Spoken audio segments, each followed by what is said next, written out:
Hello, everyone. This is JT Keating. I'm the Vice President of Product Strategy for Zimperium, and we are looking forward to having another conversation with you guys. This is going to be a fun one because this is basically my observations of what are some of the things that have surprised me in 2018. We'll go through the usual things. Please use the Q&A section to send any questions you might have our direction. And I will field those at the end of the conversation. We're going to try and keep this as usual to 20, 25 minutes or so because we value your time, and thank you very much for giving us some of it. And the slides and an archived version, the slides can be made available if you want. The archived version will be up on the site within a day or so.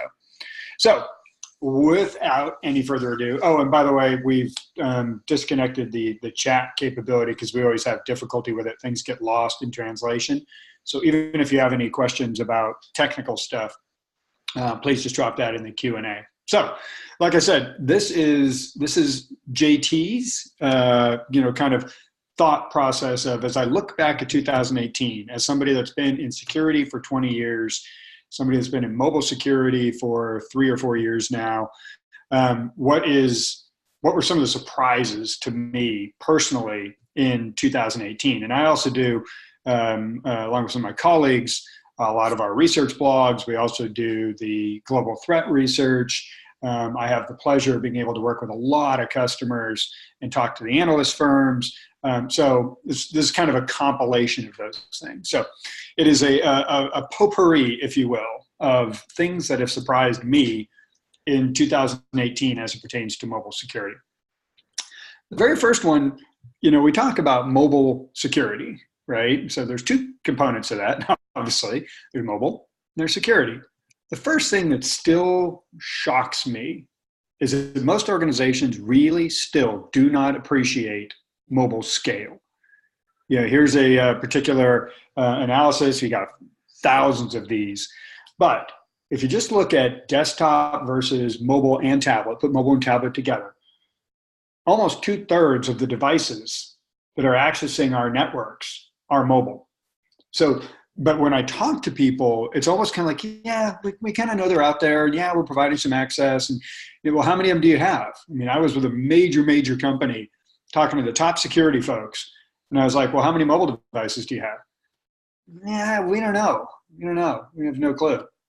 Okay, well, that's kind of interesting. So they don't get it that mobile is, I think they get it, or I think they're worried about it. And I think sometimes it's easy just to kind of go, well, until somebody asks me to do it, let's not deal with that because that could be nasty. They're corporate owned and they're BYOD and everything like that. So the first surprise to me is that they still don't really get scale when it comes to mobile and the enterprise. And then there's the second part, the security part. A lot still do not appreciate mobile security. And when I get into some of the other surprises, it's even more surprising. I hate to be redundancy, but so what do I mean by many don't appreciate mobile security? Well, Gartner terms this whole area. For a while, there's been this mobile antivirus, kind of simple stuff. And we'll talk about the fact that the market is finally realizing that mobile malware is really a consumer fraud related issue more than an enterprise security related issue. It can lead to enterprise security problems, but it's not the primary mechanism to do so. It's really almost more of a nuisance from an enterprise standpoint. But Gartner terms this mobile threat defense. And that means you have to be able to detect device attacks, network attacks, malicious apps, phishing, vulnerabilities, a whole set of things above and beyond antivirus. So when I say many don't appreciate mobile security, in Gartner's recent market buyer's guide, it estimates that 30%, if you're going to be positive, will have an MTD solution in place by 2020. I look at it the flip side and say, especially as I get into some of these other surprises of how big the threat really is, 7 out of 10 security professionals with 2/3 of the devices accessing their network being mobile aren't going to have something in a year. And that's crazy, especially as we get into it. So it surprises me that they still don't get it. Now, one of the main questions we always have is, people are always like, well, I mean, I haven't experienced any mobile breaches, right? And we always ask them, well, how do you know? How do you know you haven't experienced any mobile breaches?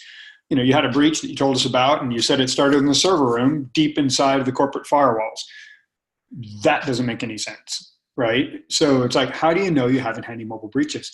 Simple fact is, when we've done our survey, we sponsor a survey with cybersecurity insiders every year. This is the results right here. When we say, have you been breached by mobile in the last 12 months? Almost half the people say, don't know. And the reason they say don't know is because they're part of that 70% over there where they haven't implemented anything. They don't have any visibility.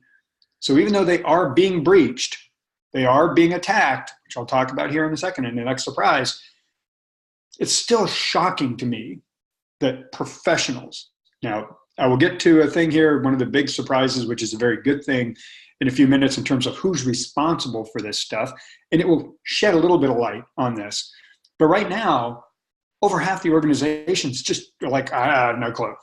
And honestly, that number should be significantly higher if you look at the Gartner number on the left, right?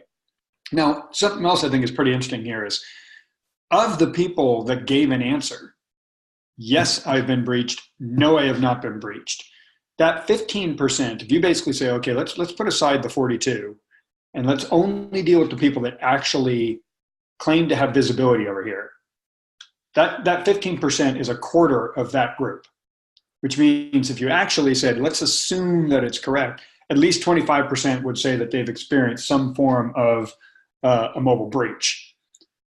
But it's fascinating that there's still that 70-30, and that 70-30 is by the end of 2020. So that's still a surprise to me. It's still a surprise that a major platform accessing our network that people aren't, and of course I have a vested interest, but I also believe it, otherwise I wouldn't be here. Bad guys go after land and expand. These mobile devices are completely exposed and vulnerable, and nobody seems to be paying attention. Not nobody, but the majority of the market is just barely starting to catch up.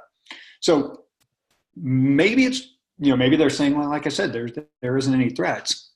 Well, here's the simple fact is, and this isn't really a surprise to us, but it is a surprise in that people are still kind of questioning. Some folks are questioning it, which might just simply be because they have so many priorities, they don't need another one until they have to. But here's just some quick stats from research that we've been doing. I did a project a little while ago where we actually took 10 random customers against various different industries, and we ran through an entire analysis of their threat data.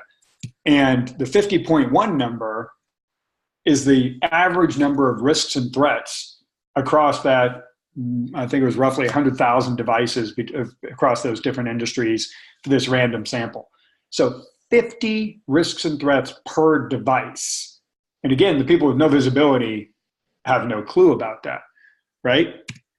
100% of our customers are detecting mobile attacks. So those guys that say that I've got no clue, I've got no visibility, when you go, look, 100% of our customers are being attacked. They're like, oh, okay. Now that's when it's kind of their turn to be surprised. And then we blogged about this yesterday. Nitin Bhatia, who runs he's our chief product officer, did a great blog post. You should check it out. Yesterday, 2 billion risks and threats were detected by Zimperium in 2018 by the time we're done. We're pretty much there already. But so 2 billion worldwide, one security provider. So if you're wondering if the threat is actually real, it is shocking with this kind of data out there that security professionals are still trying to wrestle with this concept. By the way, it's everybody. Like I said, 100% of our customers.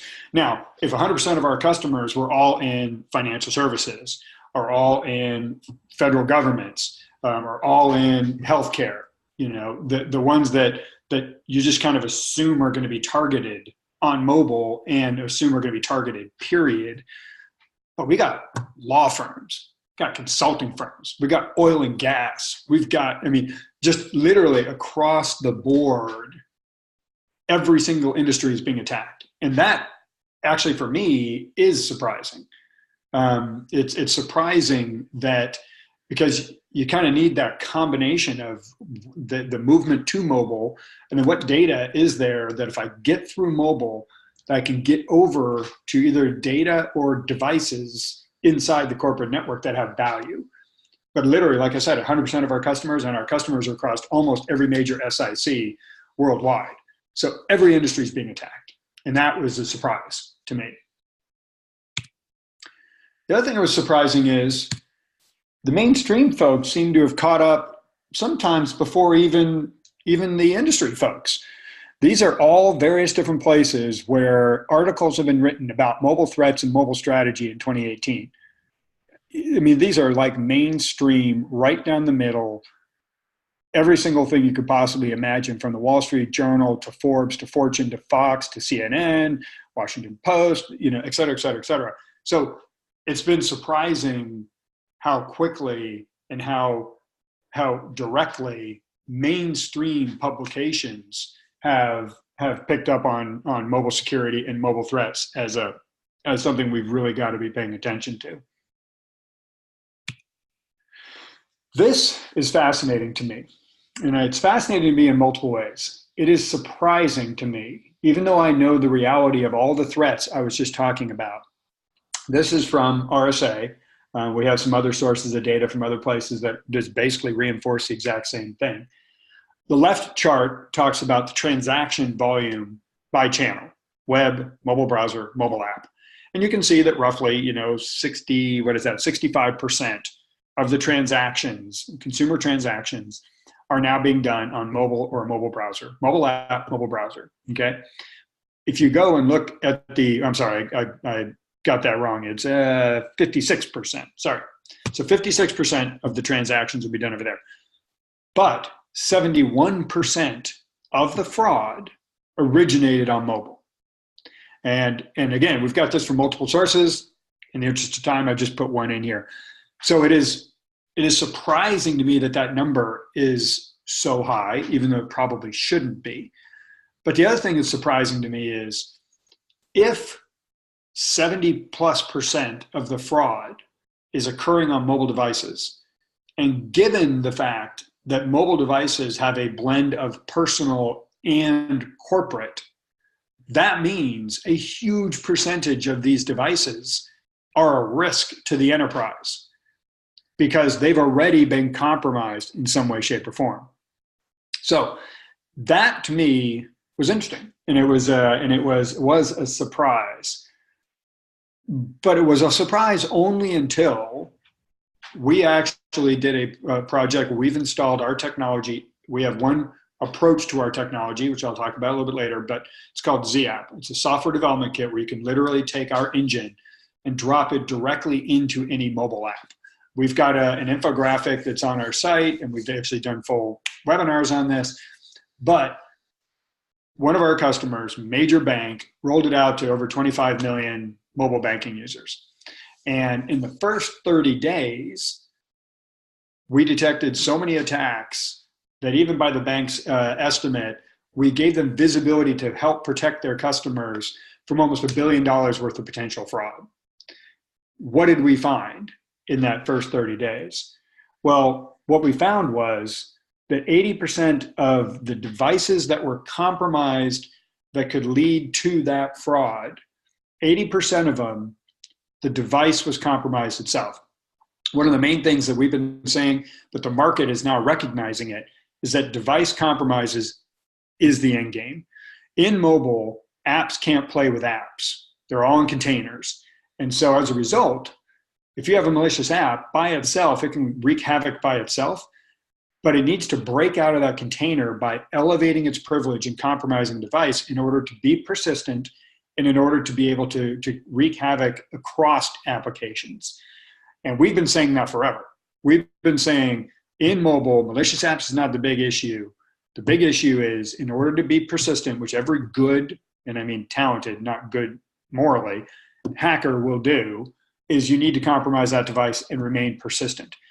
When we went out in this green field of millions of customers, millions of previously unprotected endpoints, or maybe they had mobile antivirus on it, it's possible. We found out that 80% of them were devices that were already compromised. The hackers owned them completely and could do anything they wanted to.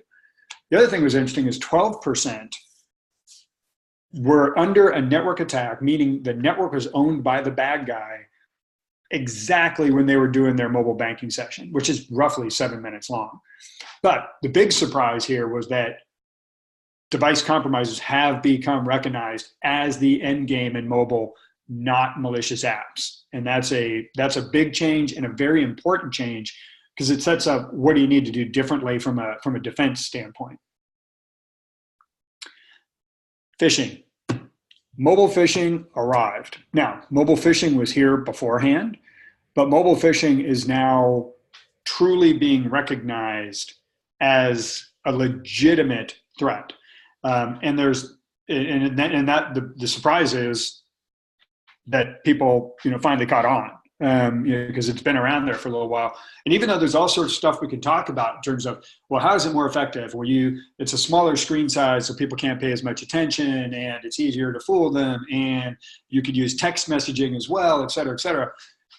To me, I just like to sum it up in two very obvious pieces of data. The first one, from the literal, handbook, the industry standard Verizon breach report. Verizon states last year 90% of the breaches started with a phishing attack. Almost 2/3 of our emails are read on mobile. This number is actually higher now. This is just one from a few months ago. So if you even just think about those two, people have finally said, okay, wait a minute, I got it. 90% started with phishing, but 60% are on mobile devices. That means legitimately somewhere around half of the breaches likely started on a mobile device. And the industry has caught up to that and has realized that is a major thing that they need to deal with. So as a result of the fact that device compromise is one of the main things, as a result of the fact that network attacks are very much out there and real, as a result of the fact that mobile phishing is out there. In other words, Apple has done an incredible job of vetting apps in the App Store. They absolutely have. And they've made it significantly more difficult to get to third-party app stores than Google has. So for a while, for a long time, the biggest surprise last year and the biggest surprise the year before that was people were saying, I've got iOS, so I'm totally safe.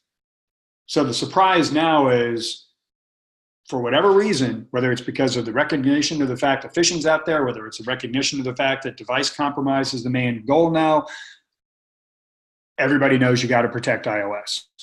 And that is not a slam on Apple. They do a great job. It's just, it is a major platform. Over 2/3 of the devices accessing the enterprise with zero protection on it. So guess what? That's where the bad guys are going to go. And not only have the professionals admitted it, but indirectly, Apple admits it too, because they're cranking out a record number of security patches, including a record number of vulnerabilities that are detected by our own Z-Labs team that we've worked with them on it. So the big surprise, everybody's finally saying iOS is a platform, and as such, it is exposed and we need to protect it. And that's a big change. So here is one of the biggest surprises, one of the best things to somewhat account for everything we just said above that. I think a huge thing about the realization or the lack thereof of the extent of the threat or some of those sorts of things, a lot of that had to do with the fact that before 2018, the vast majority of customers for anything having to do with mobile was being procured and driven by IT/mobility. 2018 was the tipping point.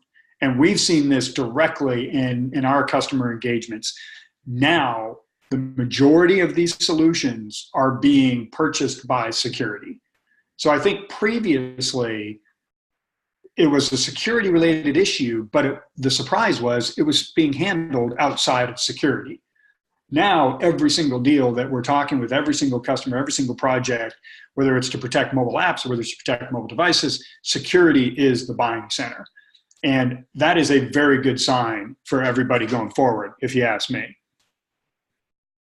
Related to that, again, back to that survey that we do with the cybersecurity insiders, 2018, this was a surprise to me. When we asked them which are the ones that do you have in place or are you planning, for the first time in the 4 or 5 years that we've done this thing, endpoint security tools exceeded MDMs.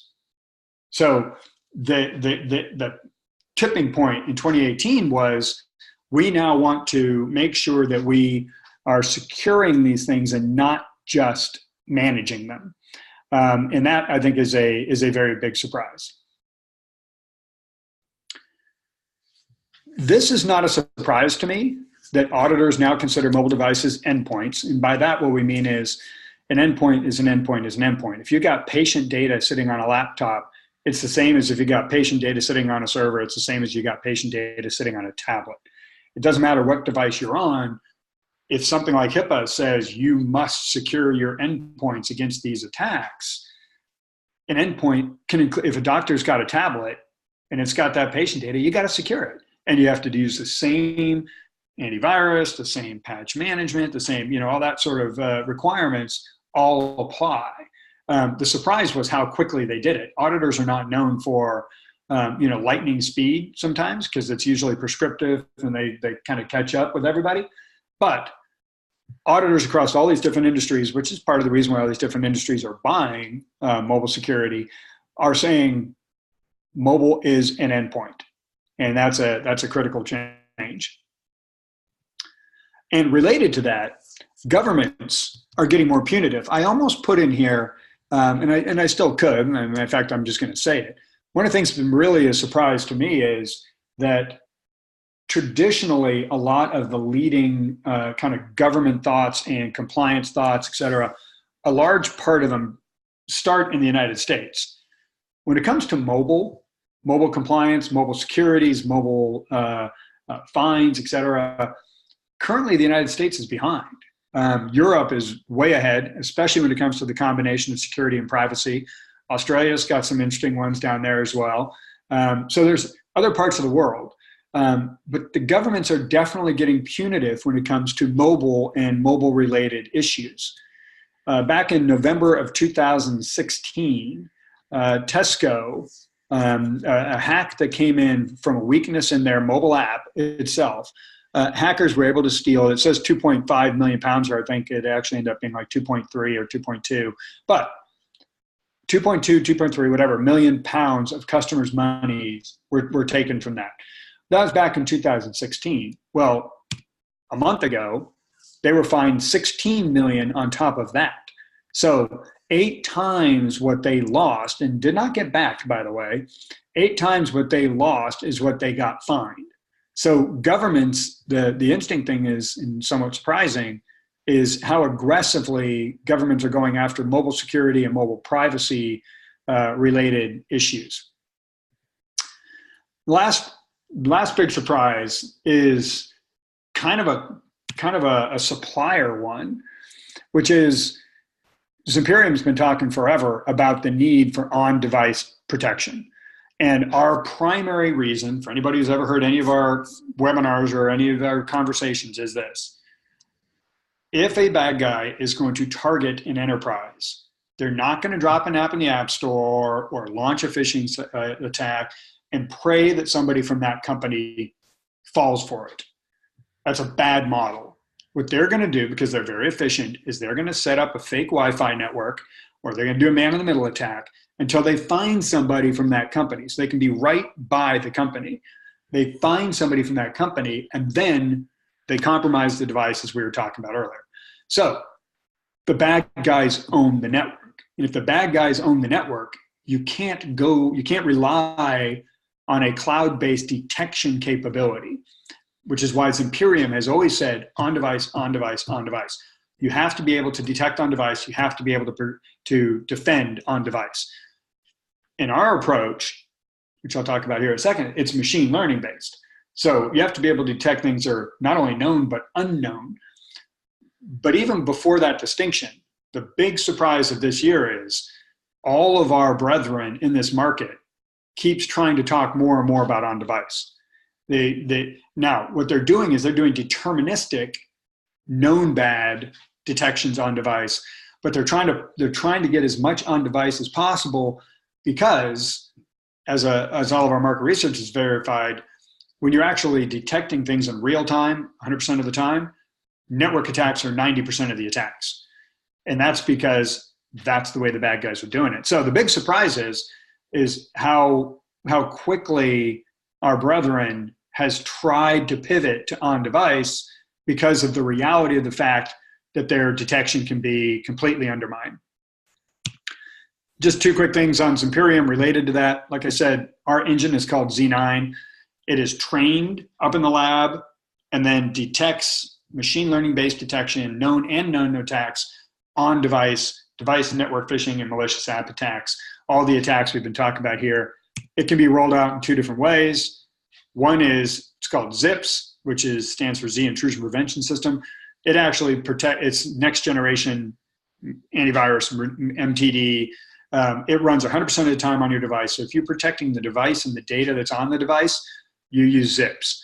If, however, as I mentioned earlier, you have a mobile app and you want to protect against that 71% fraud, that's when you drop ZApp, which is our software development kit, and you literally have all of the detection capabilities I just mentioned of Z9, but it's directly inside of the mobile app.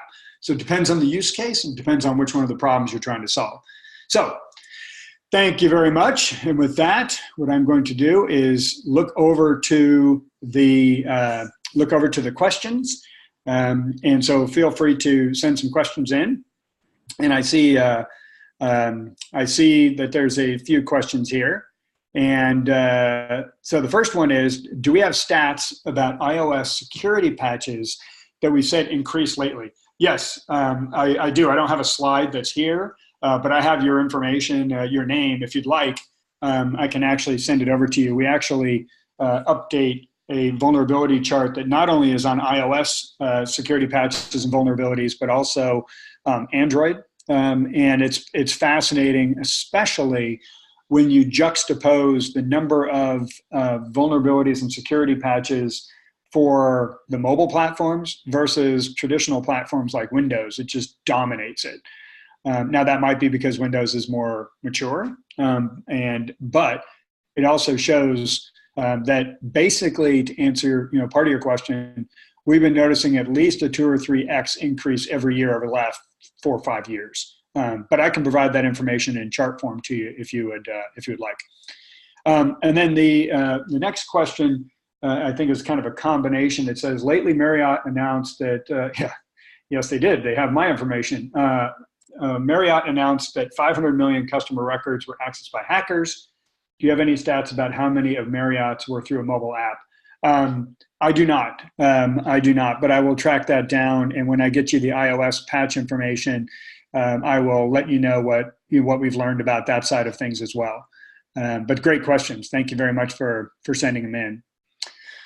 Any other questions from anybody? Let's see.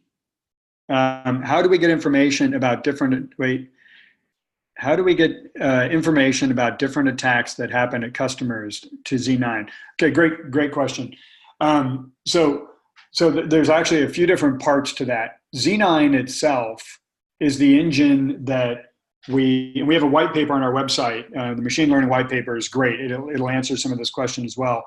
But up in the lab, based on billions of data points we can throw at it from around the world, where we're actually getting forensic data from customers that have allowed us to have that data, it comes in and we constantly keep training Z9. Once we determine, okay, here are the best system changes that equal X attack, that little formula is what gets put down on the device. So it's not actually doing machine learning on device, it's doing machine learning based detection on device.